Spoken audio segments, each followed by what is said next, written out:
이 자식이 감히! 회의실 유리창이 산산이 부서지는 소리와 함께한 남자가 바닥에 나뒹굴었습니다. 그의 입가에선 피가 흘러내리고 있었죠. 하지만 쓰러진 남자는 웃고 있었어요. 오 회장님, 이제야 본색을 드러내시는군요. 27년 전 산속에 버려진 아기가 이렇게 돌아왔습니다. 주주총회장 앞 수백 명의 카메라 플래시가 터졌습니다. 그날 대한민국 최고 재벌가의 가장 더러운 비밀이 세상에 드러나기 시작했죠. 이야기가 시작되기 전 잠시만 함께 해주세요. 오늘 이 이야기가 여러분 마음 한켠에 오래 남기를 바랍니다. 마음에 닿으셨다면 구독과 좋아요로 함께 해주세요. 서울 강남의 한 고급 법률사무소 27층 유리창 너머로 보이는 야경이 화려했습니다. 하지만 그 안에 앉아있는 강우진의 표정은 그 어떤 빛보다 차갑고 날카로웠어요. 변호사님, 오성산업비자금 조성건 증거 확보됐습니까? 책상 맞은편에 앉은 중년 변호사가 서류 뭉치를 건넸습니다. 우진은 천천히 페이지를 넘기며 읽어내려갔죠. 그의 눈빛이 점점 더 날카로워졌어요. 역시 오 회장이 직접 지시했군요. 우진은 서류를 덮으며 창밖을 바라봤습니다. 저 멀리 오성산업 본사 건물이 보였어요. 그곳엔 자신을 27년 전 산속에 버린 사람들이 여전히 호화로운 삶을 누리고 있었죠. 강 변호사님, 정말 이 길을 가시려는 겁니까? 오성산업은 이 나라 10대 기업입니다. 그들과 맞서는 건 우진이 빙그레 웃었습니다. 그의 웃음엔 묘한 여유가 담겨 있었어요. 두렵지 않습니다. 저는 이미 죽었다 살아난 사람이니까요. 그날 밤 우진은 서울 외곽의 한 고급 주택으로 향했습니다. 넓은 정원이 딸린 2층 양옥집, 겉으로 보기엔 평범한 부잣집처럼 보였지만 그 안엔 특별한 사람이 살고 있었어요. 현관문을 열자 익숙한 목소리가 들려왔습니다. 우진아, 왔냐? 거실 소파에 앉아있던 백철민이 우진을 바라봤어요. 55세, 한때 서울 강서 지역을 장악했던 조직의 두목이었죠. 지금은 손을 씻고 합법적인 사업을 하고 있지만 그의 눈빛엔 여전히 범상치 않은 기운이 서려 있었습니다. 우진은 철민 옆에 앉으며 넥타이를 풀었어요. 그러고는 한참을 아무 말 없이 앉아 있었죠. 아버지, 응, 제가 정말 그들과 맞서도 되는 걸까요? 철민은 우진의 어깨에 손을 얹었습니다. 거칠지만 따뜻한 손이었어요. 우진아, 너는 내가 27년 전 산속에서 주운 아이야. 눈보라치던 겨울밤, 얇은 담요에 쌓여 울고 있던 너를 난 절대 잊을 수 없다. 철민의 눈빛이 멀어졌습니다. 27년 전 그날 밤이 떠오른 거였어요. 1998년 12월 지리산 자락의 작은 암자 근처였습니다. 당시 조직 일로 급하게 이동하던 철민은 평소와 다른 산길을 택했어요. 경찰의 검문을 피하기 위해서였죠. 밤 11시가 넘은 시각, 눈보라가 거세게 몰아쳤습니다. 차를 몰던 철민은 길가에 뭔가 있는 걸 발견했어요. 처음엔 동물인 줄 알았죠. 하지만 가까이 다가가자 그건 동물이 아니었습니다. 얇은 담요에 쌓인 갓난아기였어요. 아기는 온몸이 파랗게 질린 채 힘없이 울고 있었죠. 이런, 이게 무슨... 철민은 급히 아기를 안아 올렸습니다. 아기의 몸은 얼음장처럼 차가웠어요. 조금만 늦었어도 얼어 죽었을 거였죠.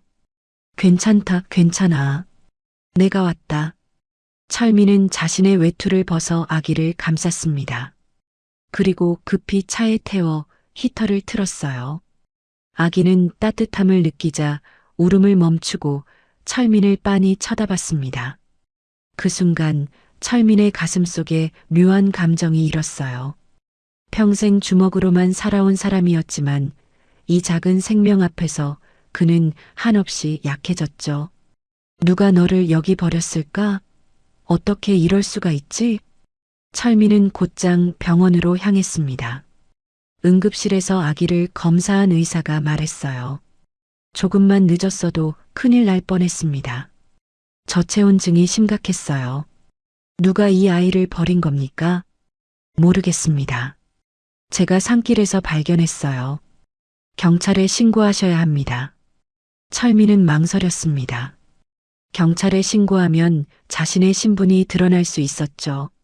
하지만 그보다 더 큰 이유가 있었어요. 이 아이를 다시 보낼 수 없다는 생각이었습니다. 제가 키우겠습니다. 의사가 놀란 표정으로 철민을 바라봤습니다. 뭐라고요? 이 아이 제가 입양하겠습니다. 부모가 버린 거 맞잖아요. 다시 찾으러 올 리도 없고요. 의사는 난처한 표정을 지었지만 철민의 단호한 눈빛에 결국 고개를 끄덕였어요. 며칠 뒤 철민은 필요한 서류를 갖춰 아기를 정식으로 입양했습니다. 그리고 강우진이라는 이름을 지어줬죠. 우진아, 넌 내가 주운 아이지만 내 진짜 아들이다. 앞으로 내가 목숨 걸고 지켜줄게. 그렇게 27년이 흘렀습니다. 철민은 우진을 최선을 다해 키웠어요. 조직 생활을 하면서도 우진만큼은 올바르게 키우려 노력했죠. 좋은 학교를 보냈고 법대를 나와 변호사가 되도록 지원했습니다. 우진은 철민의 기대를 저버리지 않았어요. 명문대를 나와 변호사가 됐고 약자들을 위해 일하는 정의로운 법조인이 됐죠. 하지만 운명은 참 아이러니했습니다.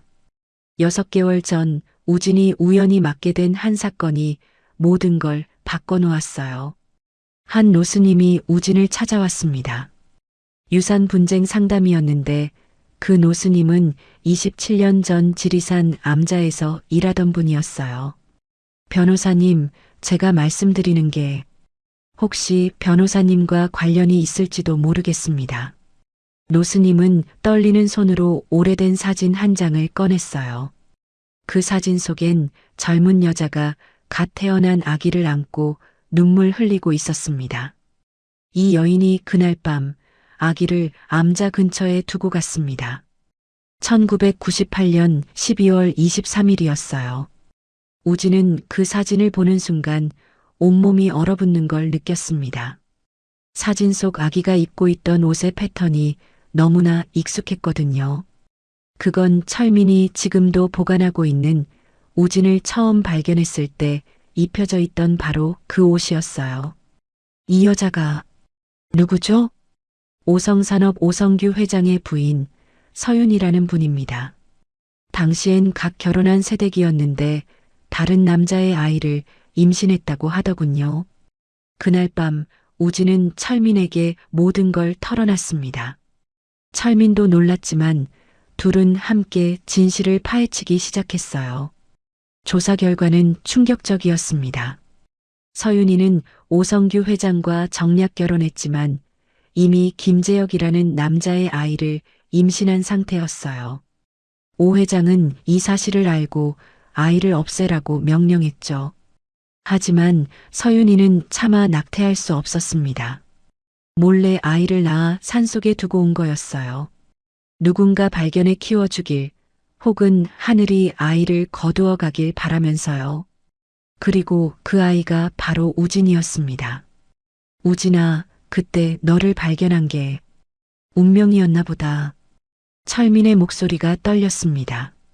만약 내가 그날 그 길을 지나가지 않았다면 넌 얼어 죽었을 거야. 우진도 알고 있었습니다. 자신이 살아있는 것 자체가 기적이라는 걸요. 아버지, 저는 그들이 용서가 안 됩니다. 저를 버린 것도 그렇지만 지금까지 수많은 사람들을 짓밟으며 살아온 것도요. 우진은 주먹을 쥐었습니다. 제대로 된 대가를 치르게 하겠습니다. 그때부터 우진은 오성산업을 조사하기 시작했어요. 그리고 알게 됐죠. 그들이 얼마나 더럽고 비인간적인 방법으로 재산을 쌓아왔는지를요. 비자금 조성, 하청업체 노동자 착취, 안전사고, 은폐, 정치권 로비, 온갖 범죄의 온상이었습니다. 이제 시작이다. 우진의 눈빛이 차갑게 빛났습니다. 복수가 아닌 정의를 위한 싸움이 시작된 거였어요.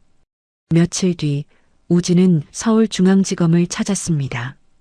오성산업 비리를 고발하기 위해서였어요. 접수 창구에서 서류를 제출하는데 한 여성 검사가 다가왔습니다. 강우진 변호사님이시죠? 30대 초반으로 보이는 단정한 인상의 여성이었어요. 그녀는 명함을 건넸습니다. 저는 경제범죄조사부 차은서 검사입니다. 변호사님이 제출하신 고발장, 제가 검토했습니다. 우진은 조심스럽게 그녀를 바라봤습니다. 어떻습니까? 은서가 주변을 둘러본 뒤 낮은 목소리로 말했어요. 증거가 상당히 구체적이더군요. 사실 저희도 오성산업을 몇 년째 주시하고 있었습니다. 하지만 워낙 권력이 막강해서 수사가 쉽지 않았어요. 그럼 이제는 가능하단 말씀입니까? 변호사님이 제출하신 증거들이면 충분합니다. 함께 일하시겠습니까? 우진은 고개를 끄덕였습니다. 그렇게 두 사람의 동맹이 시작됐어요. 며칠 뒤 은서와 우진은 조용한 카페에서 만났습니다. 은서가 노트북을 열며 자료를 보여줬어요. 오성산업의 비리는 생각보다 훨씬 심각합니다. 특히 하청업체 노동자들에 대한 착취가 심각해요. 화면엔 산업재해로 죽거나 다친 노동자들의 명단이 떠 있었습니다. 수십 명에 달했어요. 그런데 차 검사님은 왜 이렇게까지 오성산업에 관심이 많으신 겁니까? 은서의 표정이 어두워졌습니다. 제 아버지가 5년 전 오성산업 하청 공장에서 일하다 사고로 돌아가셨습니다. 안전 규정을 무시한 채 무리하게 작업을 시켜서 생긴 사고였죠. 그녀의 목소리가 떨렸어요. 하지만 오성산업은 책임을 회피했습니다. 오히려 제 아버지에게 과실을 뒤집어 씌웠어요. 유족인 저희는 단 한 푼의 보상도 받지 못했죠. 우진은 은서의 눈에서 분노와 슬픔을 읽을 수 있었습니다. 그래서 검사가 되신 겁니까? 예. 언젠가 그들을 법정에 세우기 위해서요. 그리고 이제 그 기회가 왔습니다. 두 사람은 각자 다른 이유로 오성산업과 맞서고 있었지만 그 마음은 하나였습니다. 정의를 실현하고 억울한 사람들의 한을 풀어주겠다는 것이었죠. 다음 날 저녁 우진은 백철민과 함께 식사를 하고 있었습니다. 철민이 운영하는 한식당, 손님들이 모두 돌아간 뒤 단둘이 앉아 있었어요. 우진아, 요즘 표정이 많이 무겁구나. 힘든 거 아니냐? 괜찮습니다, 아버지. 저는 제가 해야 할 일을 하고 있을 뿐이에요. 철민이 우진의 손을 잡았습니다. 우진아, 너한테 미안하다. 내가 그날 밤 널 발견하지 못했다면 넌 평범한 가정에 입양돼서 행복하게 살았을지도 모르잖아. 무슨 말씀이세요, 아버지? 우진이 고개를 저었습니다. 아버지가 저를 구해주셨잖아요. 그리고 사랑으로 키워주셨어요. 저는 아버지 덕분에 지금의 제가 됐습니다. 철민의 눈에 눈물이 맺혔습니다. 고맙다, 우진아. 바로 그때 철민의 휴대폰이 울렸습니다. 그는 전화를 받더니 표정이 굳어졌어요. 뭐, 지금 당장 가겠다.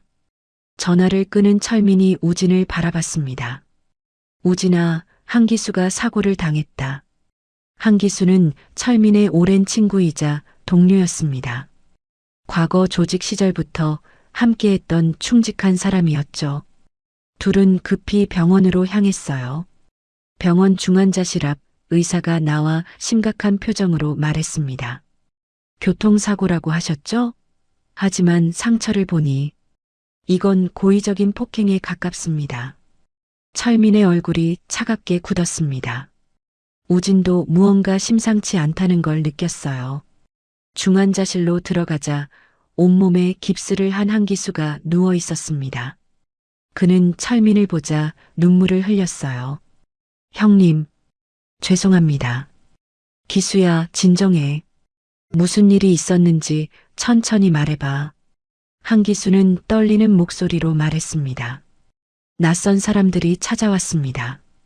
우진이 형님에 대해 물어보더군요. 어떤 사람인지, 약점은 없는지. 거절했더니 이렇게. 우진의 온몸에 소름이 돋았습니다. 오성산업이 벌써 움직이기 시작한 거였어요. 형님, 조심하셔야 합니다. 그놈들 보통이 아닙니다. 철민은 한기수의 손을 꽉 잡았습니다. 기수야, 걱정하지 마. 넌 치료나 잘 받아. 나머지는 내가 처리할게. 병원을 나온 우진과 철민은 한동안 말이 없었습니다. 주차장으로 걸어가는 동안 철민이 먼저 입을 열었어요. 우진아, 이제 시작이다. 그놈들은 내가 누군지 아직 모르지만 내가 자기들을 위협한다는 건 알고 있어. 앞으로 더 위험해질 거야. 알고 있습니다, 아버지. 그래도 계속할 거냐? 우진은 단호하게 고개를 끄덕였습니다. 예. 이제 와서 멈출 순 없습니다. 한편 오성산업 본사 회장실에서는 긴급 회의가 열리고 있었습니다. 오성규 회장과 서태양 부회장, 그리고 몇몇 임원들이 모여 있었어요. 강우진이라는 변호사, 도대체 어디서 튀어나온 놈입니까? 오 회장의 목소리가 차갑게 울렸습니다. 한 임원이 서류를 펼치며 보고했어요. 평범한 변호사로 보입니다. 다만 특이한 점은 백철민이라는 전직 조직 두목의 양아들이라는 겁니다. 조폭? 서태양이 비웃듯 말했습니다. 그런 하류 인생들이 우리한테 덤비겠다는 거야? 우습군. 하지만 오 회장의 표정은 여전히 굳어 있었습니다. 아무튼 철저히 조사해. 그리고 필요하다면 확실하게 처리하도록. 알겠습니다, 회장님. 그날 밤 서윤이는 자택 침실에 혼자 앉아 있었습니다. 최근 남편과 아들이 분주하게 움직이는 게 신경 쓰였어요. 그녀는 서랍 깊숙이 숨겨둔 낡은 상자를 꺼냈습니다. 그 안엔 27년 전 찍은 사진 한 장이 들어 있었어요. 갓 태어난 아기를 안고 있는 자신의 모습이었죠. 미안해. 정말 미안해. 서윤이의 눈에서 눈물이 흘러내렸습니다. 그녀는 하루도 그 아이를 잊은 적이 없었어요. 하지만 살기 위해, 이 삶을 지키기 위해 외면해야 했죠. 내 아이는 어디서 어떻게 살고 있을까? 혹시 살아는 있을까? 서윤이는 사진을 다시 상자에 넣으며 눈물을 닦았습니다. 우진은 사무실에서 밤늦게까지 서류를 검토하고 있었습니다. 오성산업의 비리 증거들, 그리고 자신의 출생에 관한 기록들까지요. 모든 퍼즐이 맞춰지고 있었어요. 창밖을 바라보니 저 멀리 오성산업 본사 건물이 보였습니다. 곧 그곳에 큰 파장이 일어날 거였죠. 조금만 더 기다려라. 우진의 눈빛이 날카롭게 빛났습니다. 이건 단순한 복수가 아니었어요. 잘못된 세상을 바로잡는 정의의 전쟁이었죠. 2주 뒤 우진과 차은서는 결정적인 증거를 확보했습니다. 오성산업 내부 제보자가 나타난 거였어요. 은서가 흥분한 표정으로 우진에게 전화했습니다. 강 변호사님, 큰 건 잡았습니다. 오성산업 경리부에서 10년간 일한 직원이 내부 자료를 전부 가져왔어요. 정말입니까? 예. 비자금 조성 내역, 정치권 로비 명단, 하청업체 착취 기록. 전부 다요. 이 정도면 충분히 기소할 수 있습니다. 우진의 얼굴에 희망이 떠올랐습니다.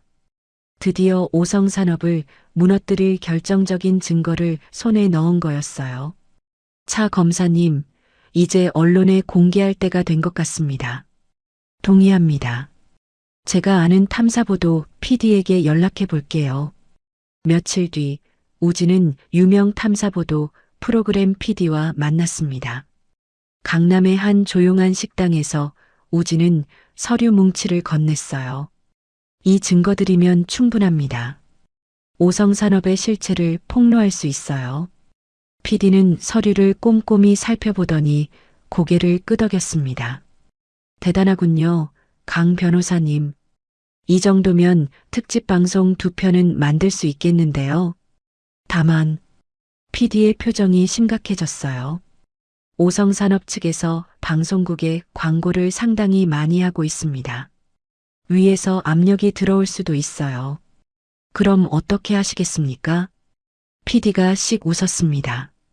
기자의 양심을 버리고 살 순 없죠. 방송하겠습니다. 방송 녹화 날짜가 잡혔습니다. 3일 뒤 우진은 직접 출연해 오성산업의 비리를 폭로하기로 했어요. 하지만 그 전에 해야 할 일이 하나 더 있었습니다. 우진은 백철민을 찾아갔어요. 아버지, 제가 TV에 나갑니다. 오성산업을 고발하는 방송이에요. 철민의 손이 멈췄습니다. 그는 천천히 돌아서며 우진을 바라봤어요. 그럼 내 신분도 드러나겠구나. 내가 누구인지, 어떻게 자랐는지. 예.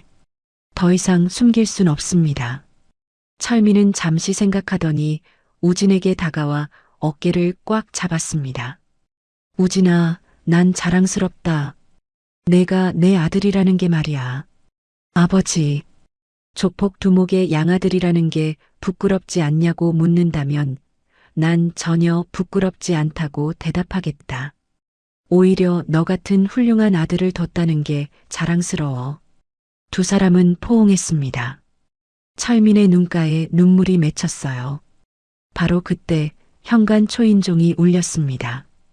철민이 문을 열자 낯선 남자 2명이 서 있었어요. 백철민 씨 댁 맞으십니까? 그런데요. 남자들은 명함을 건넸습니다. 오성산업 법무팀이었어요. 오성산업 오성규 회장님께서 백 사장님을 뵙고 싶어 하십니다. 내일 오전 10시 본사 회장실로 와주시겠습니까? 철민과 우진은 눈빛을 교환했습니다. 오성산업이 직접 움직이기 시작한 거였어요. 알겠습니다. 가죠. 남자들이 돌아간 뒤 우진이 말했습니다. 아버지, 위험할 수 있습니다. 제가 대신, 아니다. 내가 가야 해. 그놈들이 뭘 원하는지 확인해야 한다. 다음 날 오전, 백철민은 오성산업 본사 회장실에 들어섰습니다. 넓고 화려한 공간, 그 한가운데 오성규 회장이 앉아 있었어요. 어서 오십시오, 백 사장님. 앉으시죠. 철민은 소파에 앉으며 오 회장을 똑바로 바라봤습니다. 두 사람의 눈빛이 공중에서 부딪혔어요. 무슨 일로 저를 부르셨습니까?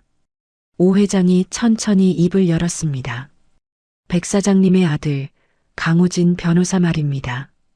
요즘 우리 회사에 대해 이상한 소문을 퍼뜨리고 있던데요. 이상한 소문이 아니라 사실이죠. 오 회장의 표정이 차갑게 굳었습니다. 백 사장님도 과거에 조직 생활하셨다고 들었습니다. 그럼 협상이 뭔지 아시겠죠? 오 회장이 몸을 앞으로 기울였어요. 제가 원하는 건 간단합니다. 당신 아들이 입 닥치게 만드세요. 그럼 전 백 사장님의 과거는 문제 삼지 않겠습니다. 오히려 사업에 도움도 드릴 수 있어요. 철민이 비웃었습니다. 협박과 회유를 동시에 하시는군요. 현명한 선택을 하시길 바랍니다.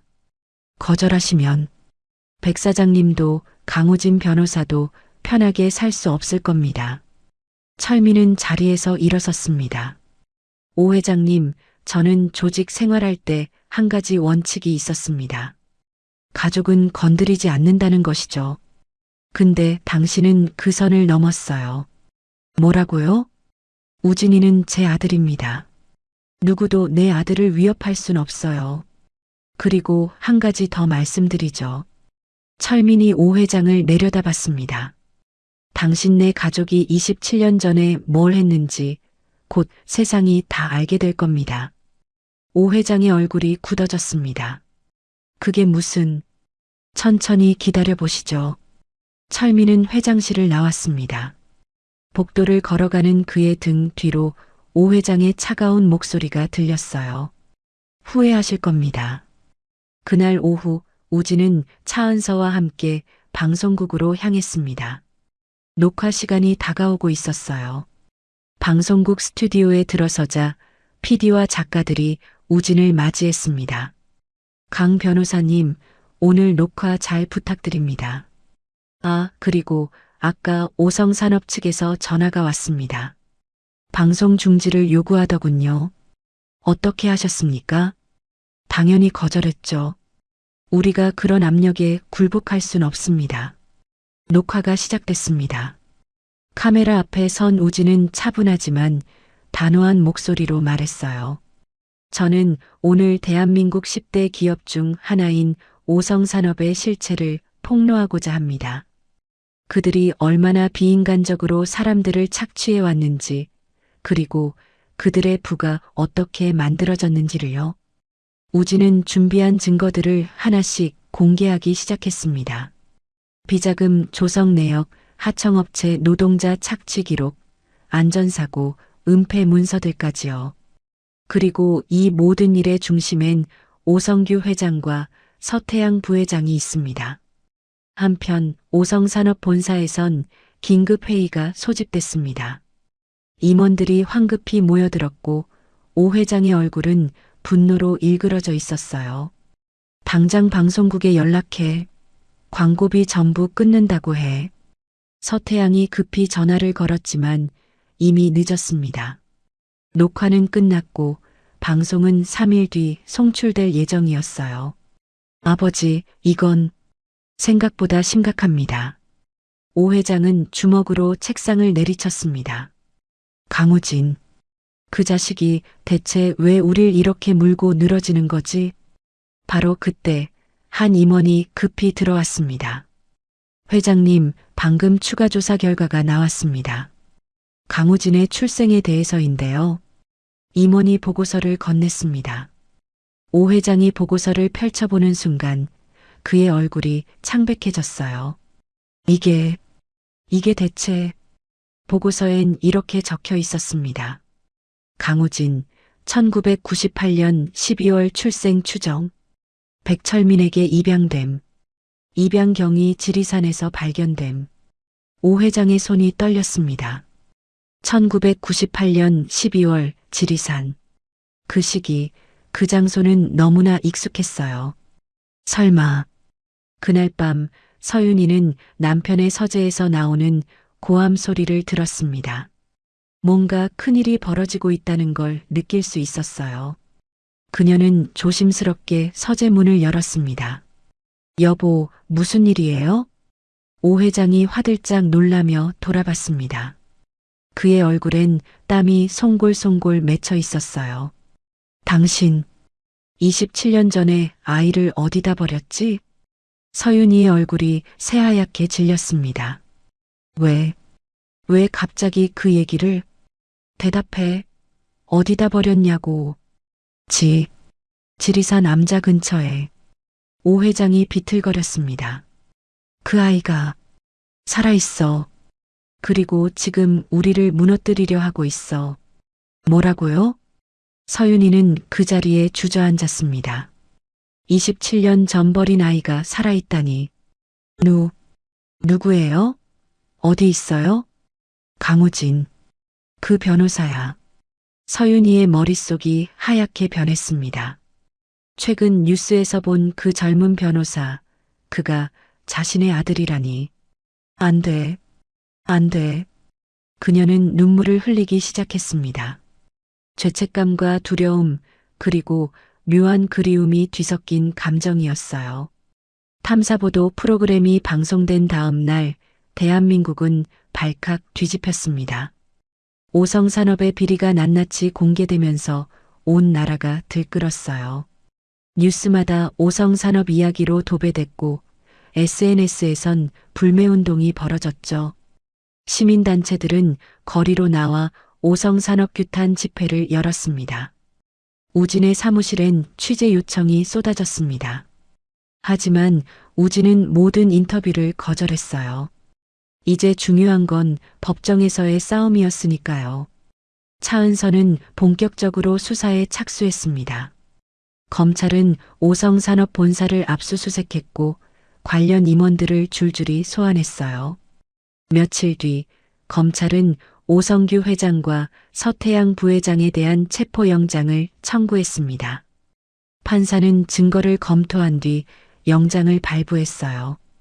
다음 날 아침 오성산업 본사 앞엔 수십 대의 경찰차가 도열했습니다. 차은서가 직접 지휘하는 가운데 오 회장과 서태양이 수갑을 찬 채 끌려 나왔어요. 플래시가 터졌고 기자들의 고함이 쏟아졌습니다. 회장님, 혐의를 인정하십니까? 부회장님, 할 말씀 없으십니까? 서태양이 기자들을 향해 소리쳤습니다. 이건 음모입니다. 조작된 증거예요. 하지만 그의 목소리는 군중 속에 묻혀버렸어요. 두 사람은 호송차에 실려 구치소로 향했죠. 우진은 TV로 그 장면을 지켜봤습니다. 드디어 첫 단추가 끼워진 거였어요. 병원에서 회복 중이던 백철민도 그 뉴스를 봤습니다. 그는 병상에 누워 조용히 미소 지었어요. 우진아, 잘했다. 하지만 바로 그날 밤 우진에게 위기가 찾아왔습니다. 인터넷엔 충격적인 기사가 올라온 거예요.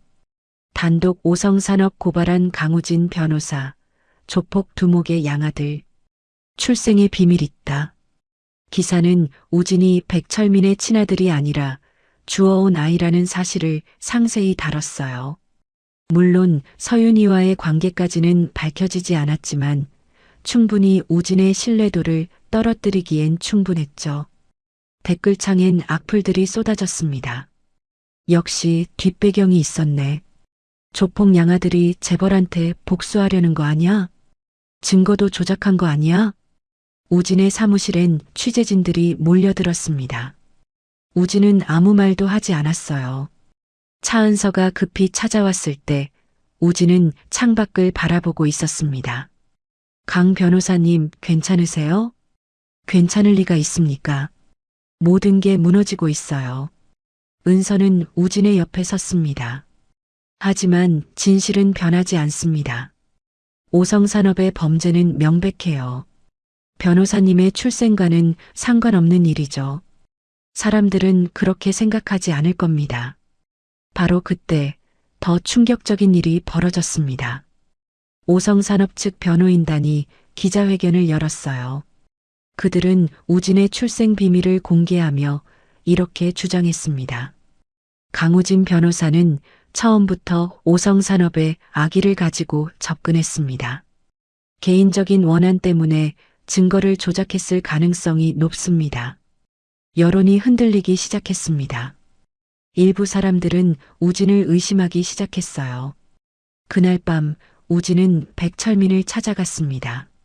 철민은 거실에 앉아 뉴스를 보고 있었어요. 아버지, 우진아, 미안하다. 내 과거 때문에 내가 고생하는구나. 우진은 철민 옆에 앉았습니다. 아버지 잘못이 아닙니다. 이건 제 선택이었어요. 하지만 사람들이 너를 괜찮습니다. 진실은 결국 드러나니까요. 바로 그때 우진의 휴대폰이 울렸습니다. 모르는 번호였지만 받았어요. 강우진 변호사님이시죠? 여자의 목소리였습니다. 떨리고 조심스러운 음성이었어요. 저는 서윤이입니다. 우진의 온몸이 굳어졌습니다. 자신을 버린 친어머니, 그 여자가 직접 전화를 한 거였어요. 강 변호사님, 제가 뵙고 싶습니다. 단둘이 이야기할 수 있을까요? 우진은 잠시 침묵했습니다. 그리고 차갑게 대답했어요. 무슨 이야기를 하실 건데요? 제가 사과하고 싶습니다. 그리고 확인하고 싶은 게 있어요. 변호사님이 혹시 … 서윤이의 목소리가 떨렸습니다. 제 아들이 맞나요? 우진은 심호흡을 했습니다. 좋습니다. 내일 오후 3시 남산타워 아래 카페로 오세요. 전화를 끊은 우진은 창밖을 바라봤습니다. 27년 만에 친어머니를 마주하게 되는 순간이 다가오고 있었어요. 다음 날 오후 우진은 약속 장소에 먼저 도착해 있었습니다. 그리고 곧 서윤이가 나타났어요. 50대 중반의 여성, 고급스러운 옷차림이었지만 얼굴은 수척했습니다. 그 눈엔 깊은 슬픔과 두려움이 서려 있었죠. 두 사람은 마주 앉았습니다. 한동안 침묵이 흘렀어요. 서윤이가 먼저 입을 열었습니다. 변호사님, 혹시 1998년 12월에 태어나셨나요? 그렇습니다. 그리고 지리산에서 발견되셨고요. 우진이 고개를 끄덕였습니다. 서윤이의 눈에서 눈물이 쏟아져 내렸습니다. 그녀는 떨리는 손으로 입을 가렸어요. 그럼 정말 당신이... 예, 제가 당신이 버린 아이입니다. 우진의 목소리는 냉정했습니다.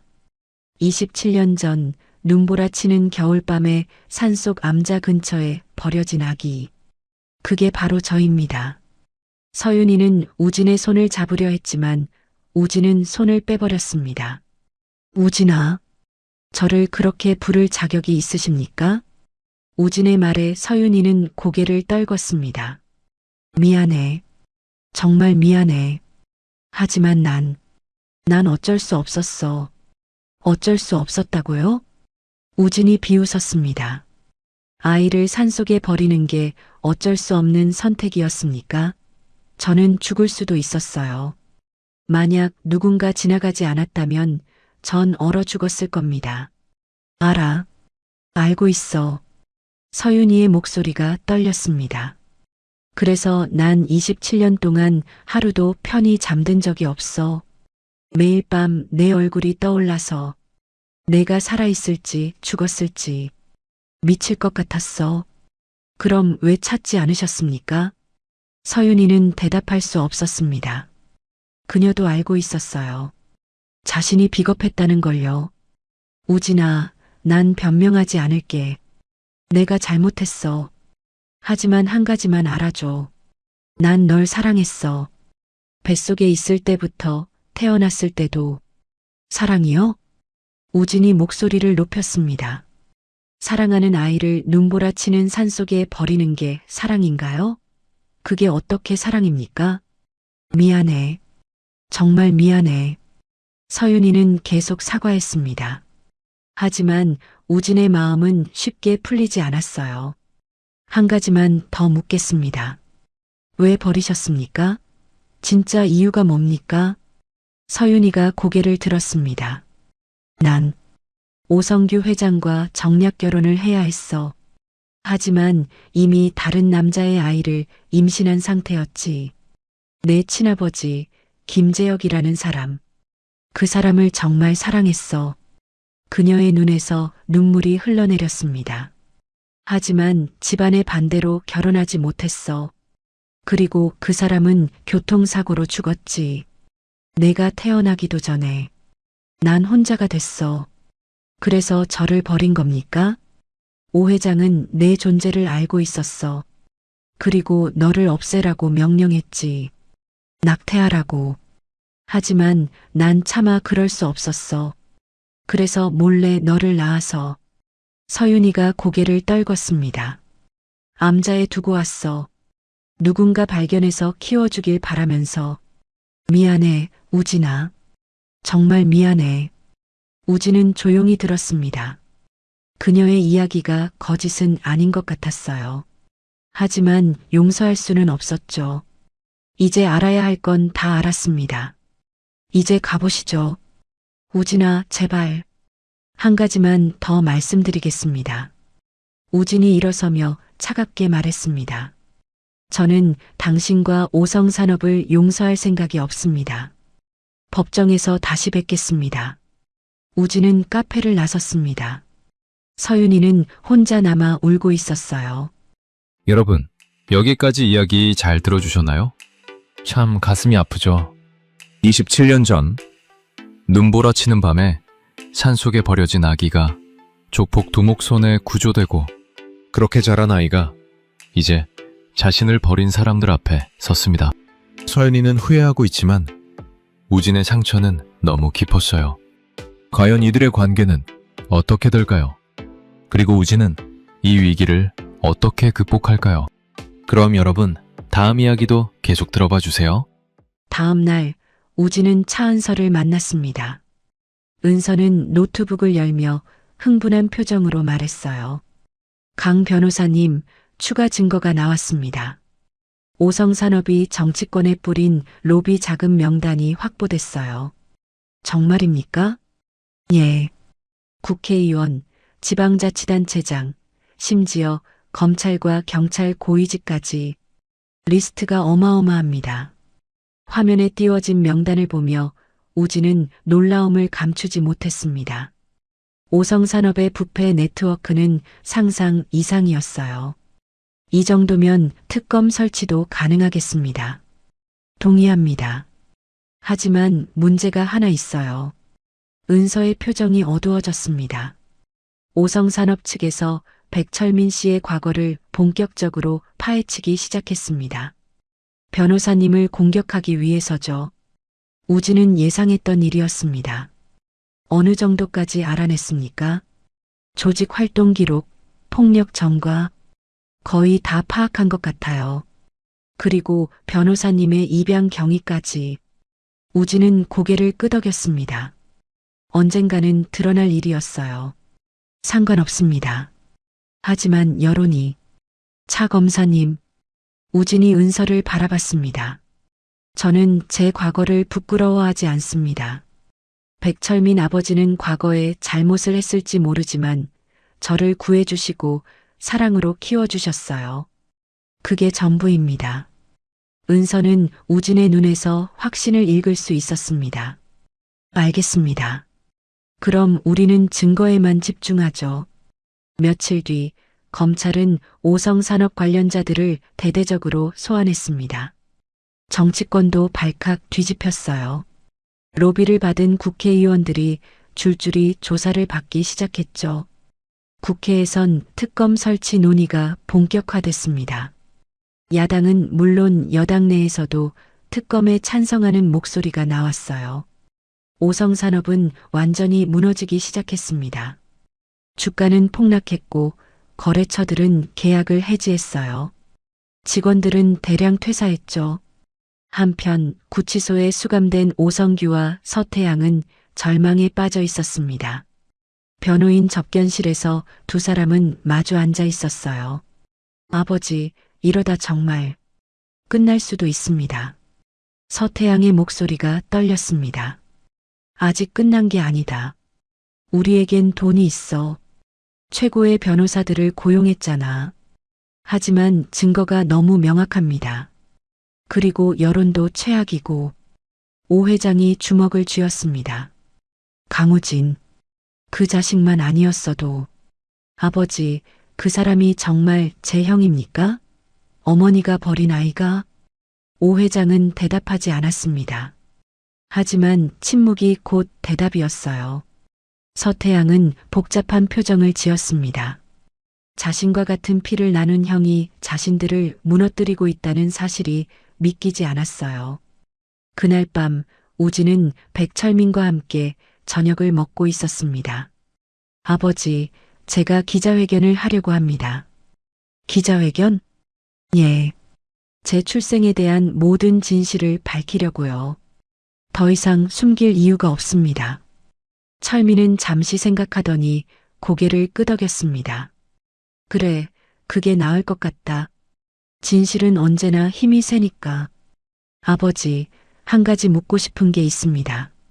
뭐냐? 아버지는 제가 누구의 아들인지 언제부터 아셨어요? 철민의 표정이 굳어졌습니다. 우진아, 그건 솔직하게 말씀해 주세요. 철민은 깊은 한숨을 쉬었습니다. 처음엔 몰랐다. 정말로 우연히 너를 발견했어. 하지만 그가 잠시 말을 멈췄습니다. 내가 5살쯤 됐을 때였나? 우연히 서윤이의 사진을 봤어. 신문에 실린 기사였는데 너랑 눈매가 너무 비슷한 거야. 그래서요? 조사를 시작했지. 그리고 알게 됐어. 내가 오성산업회장 부인이 버린 아이라는 걸. 우진의 가슴이 철렁 내려앉았습니다. 그럼 아버지도 알고 계셨던 거네요. 제가 누구인지. 우진아, 하지만 난 그걸 알고도 너를 사랑했어. 아니, 오히려 더 사랑하게 됐어. 철민이 우진의 손을 잡았습니다. 넌 내 아들이야. 누가 낳았든 어떤 집안 아이든 상관없어. 넌 내가 키운 내 아들이야. 우진은 복잡한 감정에 휩싸였습니다. 하지만 철민의 진심은 느낄 수 있었어요. 고맙습니다, 아버지. 다음 날 우진은 기자회견을 열었습니다. 수많은 기자들 앞에 선 우진은 담담하게 말했어요. 저는 오늘 제 출생에 대한 모든 진실을 밝히고자 합니다. 우진은 27년 전 자신이 어떻게 버려졌는지, 백철민이 어떻게 자신을 구했는지, 그리고 최근에 어떻게 자신의 정체를 알게 됐는지를 상세히 설명했습니다. 저는 오성규 회장의 부인 서윤이가 낳은 아이입니다. 하지만 그들은 저를 버렸습니다. 눈보라치는 겨울밤, 산속에 저를 버렸어요. 기자들이 웅성거렸습니다. 만약 백철민 아버지가 지나가지 않았다면 전 그날 밤 죽었을 겁니다. 백철민 아버지는 제 생명의 은인이자 진짜 아버지입니다. 우진의 목소리가 떨렸습니다. 저는 복수하려 한 게 아닙니다. 정의를 실현하려 했을 뿐입니다. 오성산업의 범죄는 명백합니다. 그들이 제 친부모라는 사실과는 별개로 그들은 수많은 사람들을 착취하고 짓밟았습니다. 기자회견은 전국에 생중계됐고 사람들은 우진의 진심을 느낄 수 있었어요. 여론이 다시 우진 쪽으로 돌아서기 시작했습니다. 사람들은 우진의 용기와 정직함에 감동했어요. SNS엔 응원 메시지가 쏟아졌습니다. 강우진 변호사님 응원합니다. 진짜 가족은 피가 아니라 사랑이죠. 정의는 반드시 승리한다. 우진은 사무실로 돌아와 창밖을 바라봤습니다. 멀리 오성산업 본사 건물이 보였어요. 이제 거의 다 왔습니다. 그때 차은서가 들어왔습니다. 강 변호사님, 재판 날짜가 잡혔습니다. 2주 뒤입니다. 알겠습니다. 그리고 서윤혜 씨가 변호사님을 만나고 싶다고 계속 연락이 옵니다. 우진은 고개를 저었습니다. 거절하세요.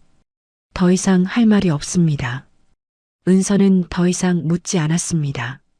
한편 서윤이는 자택에 혼자 앉아 있었습니다.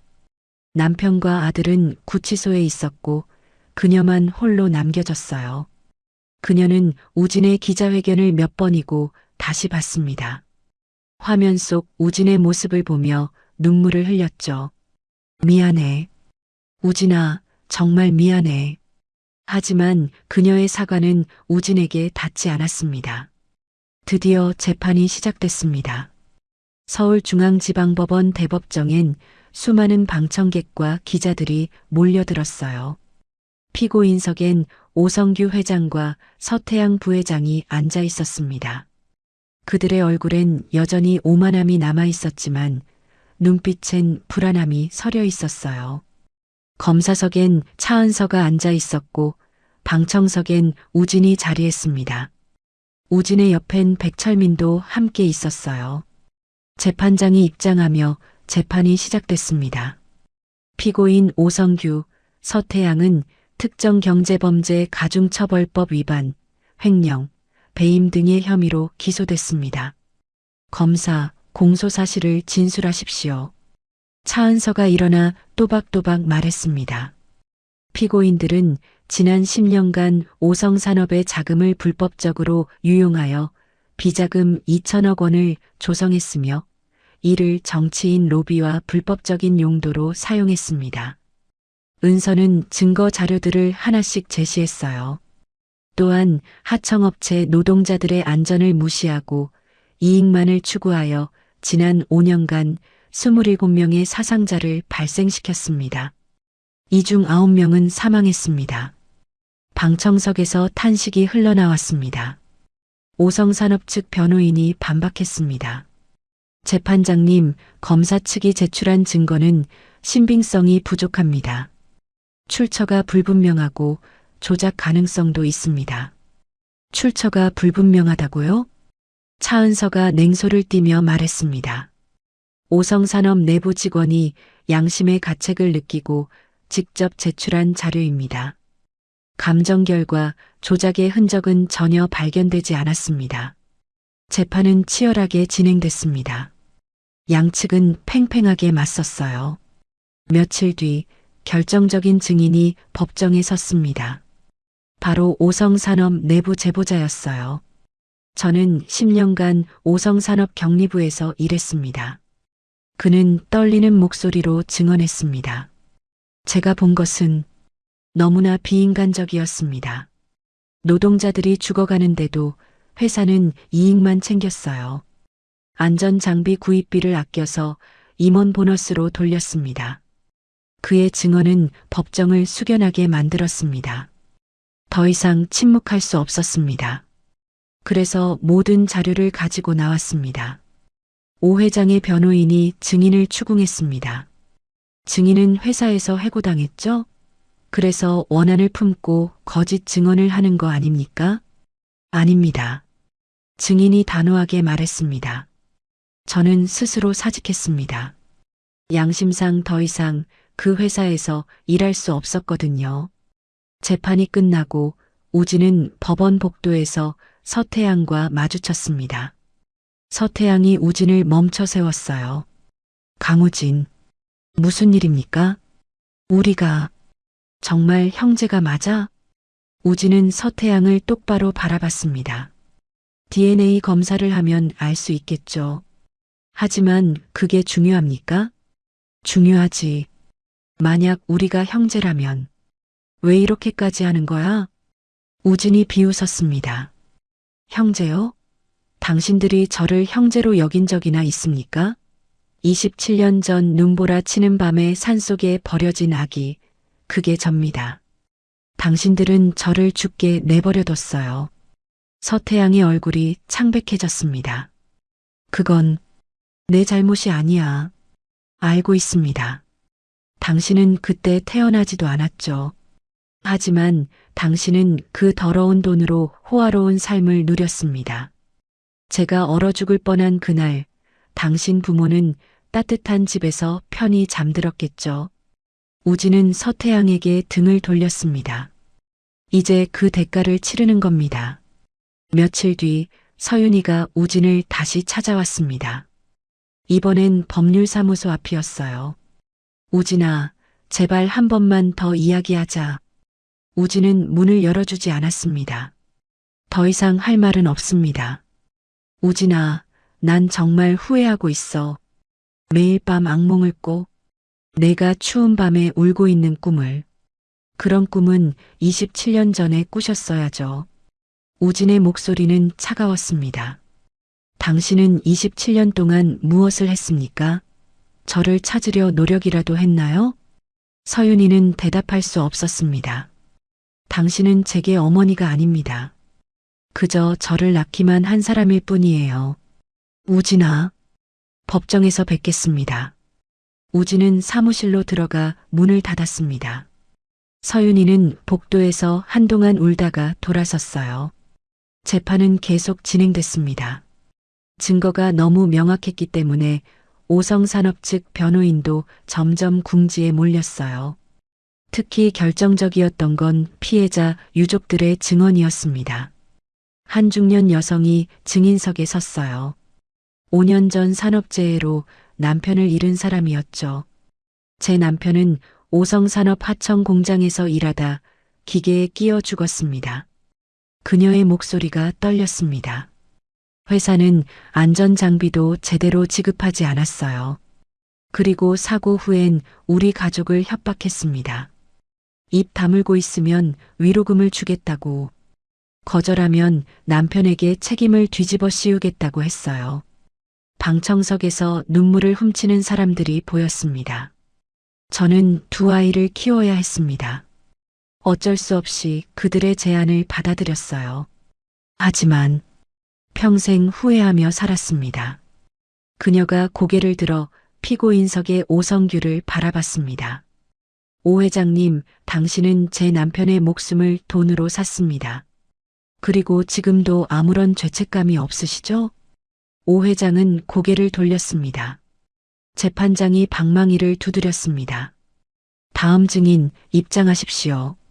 증인들이 계속해서 나왔습니다. 모두 오성산업의 피해자들이었어요.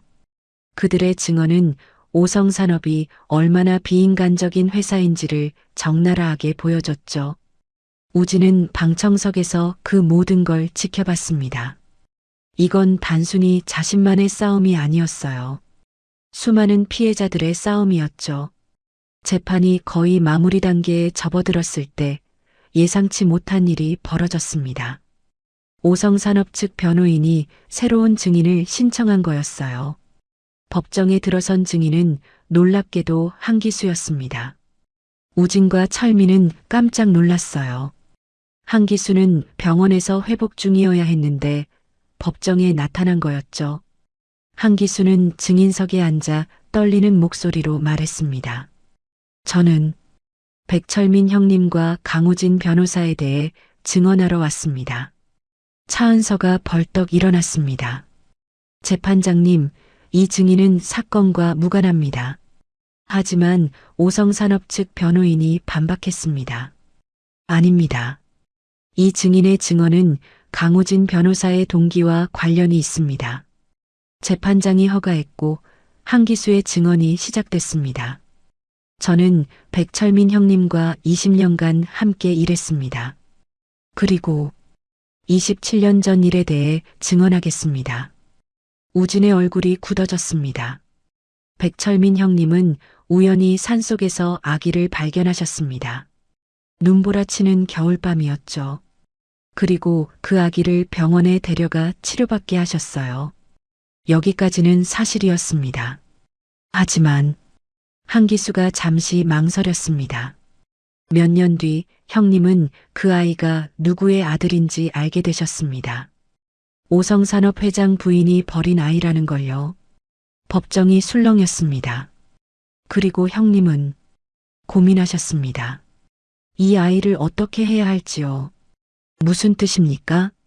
검사가 물었습니다. 한기수가 고개를 들었습니다. 당시 우리 조직은 오성산업과 충돌이 있었습니다. 형님은 분노하고 있었어요. 하지만 한기수의 목소리가 떨렸습니다. 형님은 결국 복수를 선택하지 않으셨습니다. 오히려 그 아이를, 우진이를 더욱 사랑하기로 하셨어요. 이 아이는 죄가 없다. 내가 진짜 아버지가 되어주겠다고 하셨습니다. 우진은 한기수를 바라봤습니다. 이게 무슨 증언인지 이해할 수 없었어요. 그런데 왜 오성산업 측에서 당신을 증인으로 세운 겁니까? 재판장이 물었습니다. 한기수가 피고인 측 변호인을 바라봤습니다. 저는 협박을 받았습니다. 백철민 형님이 처음부터 복수를 계획했다고 거짓 증언하라고요. 그렇지 않으면 제 가족을 해치겠다고 했습니다. 법정이 술렁거렸습니다. 하지만 전 그럴 수 없습니다. 형님은 그런 분이 아니에요. 우진이 형님도 마찬가지고요. 한기수가 우진을 바라봤습니다. 우진이 형님은 정말 훌륭한 사람입니다. 백철민 형님이 형님을 얼마나 사랑하며 키우셨는지 저는 다 봤어요. 형님이 하시는 일은 복수가 아니라 정의입니다. 오성산업 측 변호인이 황급히 소리쳤습니다. 재판장님, 이 증인은 미리 합의된 증언과 다른 이야기를 하고 있습니다. 합의된 증언이라고요? 재판장의 표정이 굳어졌습니다. 증인을 매수하려 했다는 겁니까? 법정이 소란스러워졌습니다. 재판장이 방망이를 두드리며 정숙을 외쳤어요. 피고인 측 변호인, 이게 사실입니까? 변호인은 대답하지 못했습니다. 재판장이 엄숙하게 말했습니다. 증인 매수는 중대한 범죄입니다. 이 건에 대해서도 별도로 조사하도록 하겠습니다. 재판이 정회됐고 우진은 복도에서 한기수를 만났습니다. 기수 형님, 우진이 형님 죄송합니다.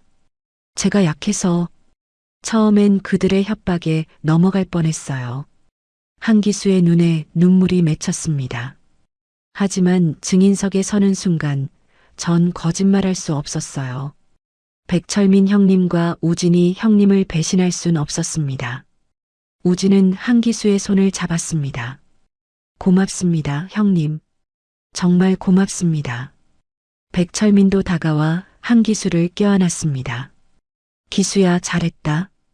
정말 잘했어. 한편 구치소 접견실에서 오성규와 서태양은 절망에 빠져 있었습니다. 끝났다. 이제 정말 끝났어. 서태양이 고개를 떨궜습니다. 오 회장도 더 이상 할 말이 없었습니다. 증인 매수 시도까지 드러나면서 그들의 입지는 완전히 무너졌어요. 며칠 뒤 서윤이가 검찰에 자진 출석했습니다. 그녀는 차은서 앞에 앉아 모든 진실을 털어놨어요. 27년 전 제가 아이를 버렸습니다. 그리고 그 아이가 강우진 변호사라는 걸 최근에 알았어요. 은서는 서윤이의 진술을 기록했습니다. 왜 이제 와서 진술하시는 겁니까? 더 이상 거짓말하며 살 수 없어서요. 그리고 우진이에게 제대로 사과하고 싶어서요. 서윤이의 눈에서 눈물이 흘러내렸습니다. 비록 용서받지 못하더라도 제 죄를 인정하고 싶습니다. 그녀의 진술은 오성규에게도 불리하게 작용했습니다.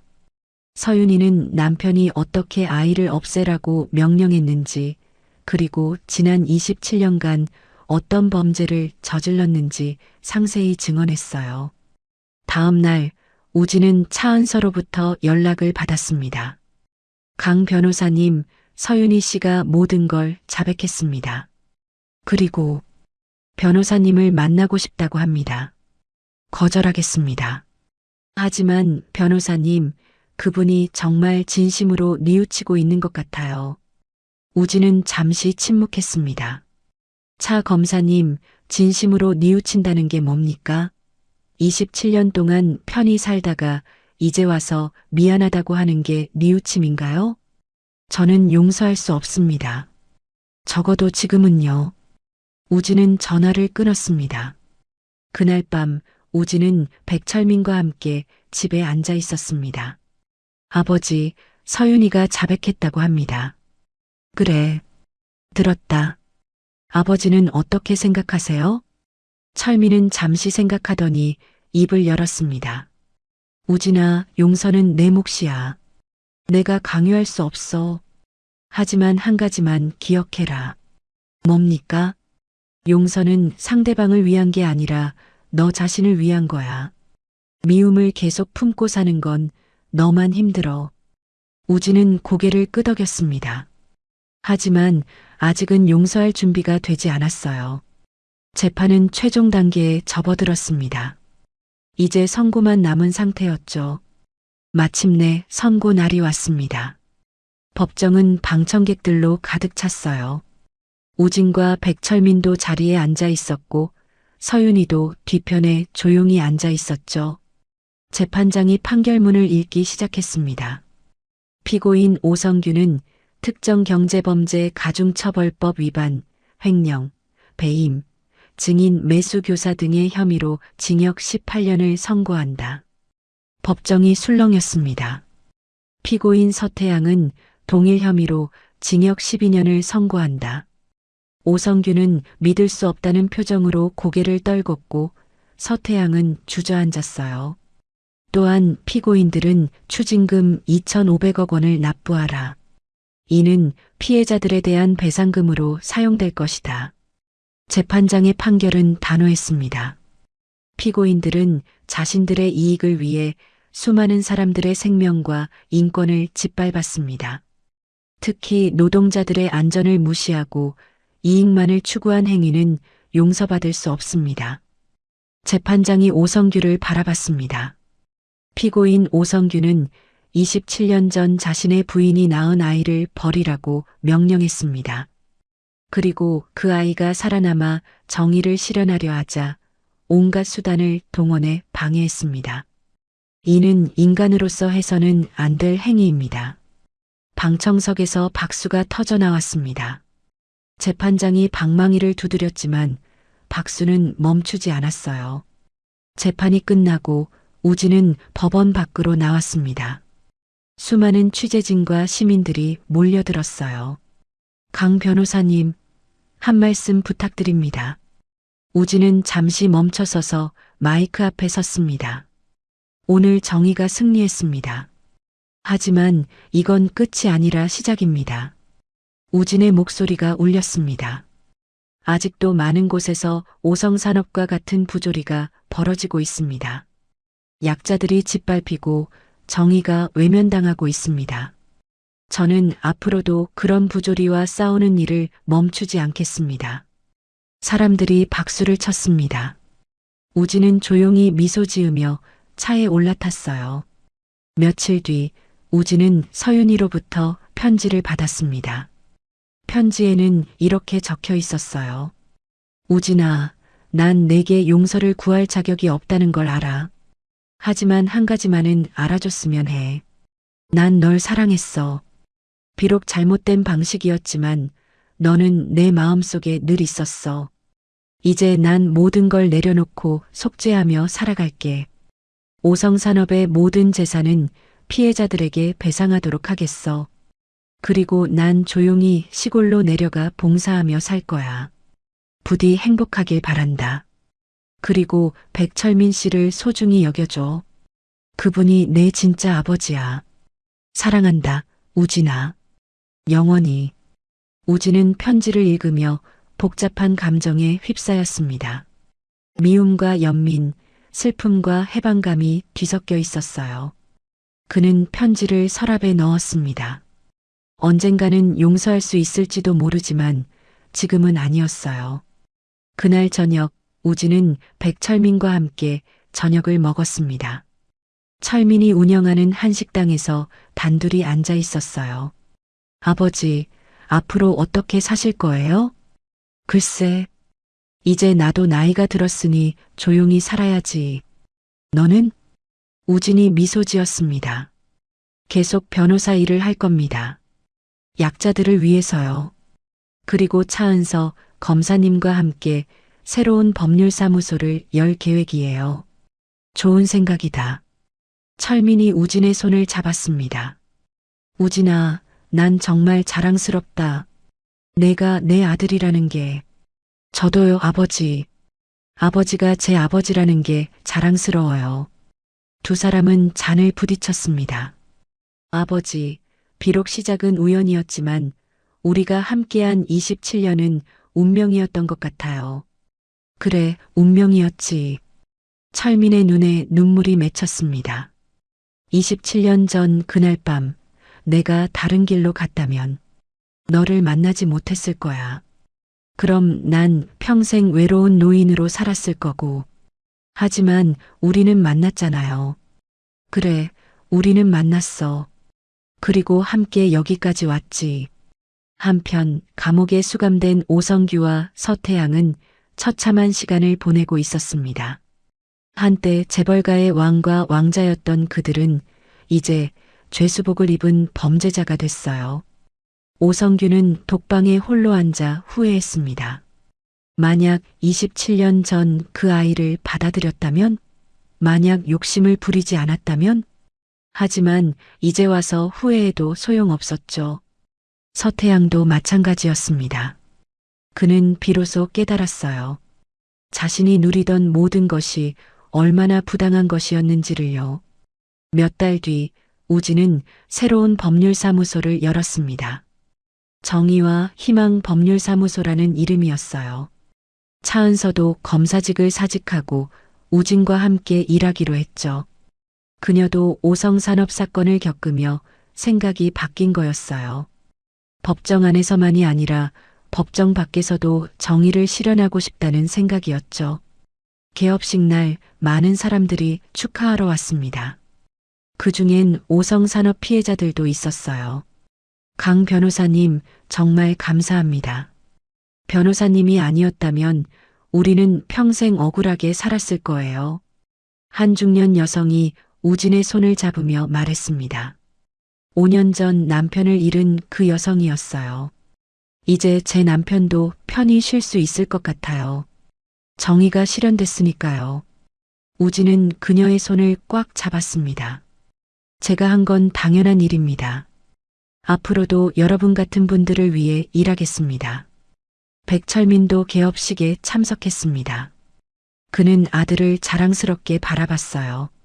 개업식이 끝난 뒤 우진과 철민은 사무실에 단둘이 남았습니다. 아버지, 이 모든 게 꿈만 같아요. 그래, 나도 그래. 철민이 창밖을 바라봤습니다. 27년 전 눈보라치는 그날 밤. 만약 내가 다른 길로 갔다면 지금 이 순간은 없었을 거야. 운명이었나 봐요. 그래, 운명이었어. 두 사람은 함께 창밖을 바라봤습니다. 저 멀리 오성산업 본사 건물이 보였어요. 하지만 이제 그 건물엔 불이 꺼져 있었죠. 오성산업은 파산했고 건물은 경매에 넘어간 상태였습니다. 아버지, 이제 정말 끝났네요. 그래, 끝났다. 그리고 새로운 시작이야. 며칠 뒤 우진은 한 통의 전화를 받았습니다. 서윤이었어요. 우진아, 통화할 수 있을까? 우진은 잠시 망설이다가 대답했습니다. 네, 난 다음 주에 시골로 내려가. 그곳에서 봉사하며 살 거야. 혹시 마지막으로 한 번만 볼 수 있을까? 우진은 고민했습니다. 그리고 결국 고개를 끄덕였어요. 좋습니다. 어디서 뵐까요? 며칠 뒤 우진은 서윤이를 만났습니다. 한강공원의 조용한 벤치에서였어요. 와줘서 고마워. 서윤이는 많이 수척해져 있었습니다. 우진아, 난 너한테 용서를 구하지 않을게. 내가 한 일은 용서받을 수 없는 일이니까. 하지만 한 가지만 알아줘. 난 정말로 너를 사랑했어. 그리고 지금도 사랑해. 서윤이의 눈에서 눈물이 흘러내렸습니다. 내가 행복하길 바라. 그게 내가 바라는 전부야. 우진은 잠시 침묵하다가 입을 열었습니다. 언젠가는 용서할 수 있을지도 모르겠습니다. 하지만 지금은 아니에요. 알아. 충분히 이해해. 하지만 한 가지는 말씀드리고 싶어요. 우진이 서윤이를 바라봤습니다. 당신이 저를 낳아준 건 감사합니다. 덕분에 전 이 세상에 태어났고 백철민 아버지를 만났으니까요. 서윤이는 고개를 끄덕이며 눈물을 흘렸습니다. 고마워, 우진아. 그 말만으로도 충분해. 두 사람은 한동안 말없이 앉아 있었습니다. 그리고 헤어졌어요. 그날 밤 우진은 백철민에게 그 이야기를 했습니다. 아버지, 오늘 서윤이를 만났어요. 그래, 어땠냐? 복잡했습니다. 하지만 조금은 마음이 가벼워진 것 같아요. 철민이 우진의 어깨를 토닥였습니다. 잘했다, 우진아. 그게 첫걸음이야. 몇 년 후 우진의 법률사무소는 대한민국에서 가장 신뢰받는 공익 로펌이 됐습니다. 수많은 약자들을 도왔고 부조리한 권력에 맞서 싸웠죠. 백철민은 건강하게 노년을 보내며 우진을 응원했습니다.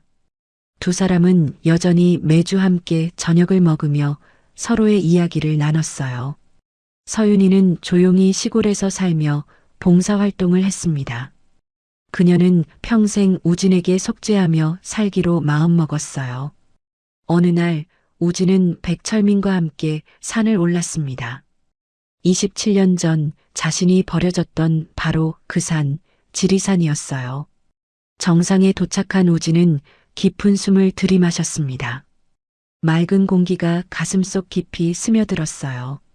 아버지, 만약 그날 밤 아버지가 이곳을 지나가지 않았다면 전 어떻게 됐을까요? 철민이 우진의 어깨에 손을 얹었습니다. 그건 알 수 없지. 하지만 한 가지는 확실해. 우리가 만난 건 운명이었어. 운명이요? 그래. 난 너를 만나기 위해 그날 밤 그 길을 지나갔고, 넌 새로운 삶을 살기 위해 그곳에 있었어. 그게 운명 아니겠냐? 우진은 미소 지었습니다. 그리고 하늘을 바라봤어요. 구름 한 점 없이 맑은 하늘이었죠. 고맙습니다, 아버지. 저를 구해주셔서요. 그리고 사랑해주셔서요. 아니다, 우진아. 오히려 내가 날 구했어. 넌 내 인생의 빛이었어. 두 사람은 정상에서 한참을 서 있었습니다. 과거의 아픔은 이제 추억이 됐고 미래엔 희망만이 가득했어요. 산을 내려오는 길, 우진은 생각했습니다. 인생은 어디서 시작하느냐가 아니라 어떻게 사느냐가 중요하다고요. 그리고 진짜 가족은 피가 아니라 사랑으로 만들어진다고요. 우진의 이야기는 이렇게 끝났습니다. 눈보라치는 겨울밤, 산속에 버려진 아기에서 정의로운 변호사가 되기까지 그의 여정은 결코 순탄하지 않았어요. 하지만 그는 포기하지 않았고 결국 승리했죠. 그리고 가장 중요한 건 그가 진짜 가족의 의미를 깨달았다는 거였습니다. 백철민이라는 조폭 두목이 우연히 산속을 지나다 발견한 아기, 그 아기는 자라서 세상을 바꾸는 사람이 됐어요. 그리고 그 두목은 아이의 진짜 아버지가 됐죠. 27년간의 사랑과 헌신이 그걸 증명했습니다. 세상엔 여전히 부조리가 남아 있었지만 우진 같은 사람들이 있는 한 희망은 있었습니다. 정의는 때론 늦게 오지만 반드시 온다는 걸 우진이 보여줬으니까요. 여러분, 오늘 이야기 어떠셨어요? 1998년 12월 눈보라치는 겨울밤에 산속에 버려진 아기 조폭 두목 백철민이 우연히 그 길을 지나다 발견하지 않았다면 그 아기는 얼어 죽었을 거예요. 하지만 백철민은 아기를 구했고 27년 동안 사랑으로 키웠습니다. 그 아기 강우진은 천재 변호사가 되어 자신을 버린 재벌가를 무너뜨렸죠. 복수가 아니라 정의를 위한 싸움이었어요. 그리고 그 과정에서 깨달았습니다. 진짜 가족은 피가 아니라 사랑으로 만들어진다는 거예요. 우리 모두 살아가며 예상치 못한 만남과 선택의 순간을 맞이합니다. 중요한 건 그 순간에 어떤 선택을 하느냐예요. 백철민처럼 따뜻한 마음으로 손을 내밀 수도 있고 우진이처럼 정의를 위해 용기 있게 싸울 수도 있죠. 우연한 만남이 운명이 되고 그 운명이 세상을 바꿀 수도 있다는 것. 오늘 이야기가 여러분께 작은 위로와 용기가 되었으면 좋겠습니다. 긴 이야기 끝까지 들어주셔서 정말 감사합니다. 구독과 좋아요 부탁드립니다.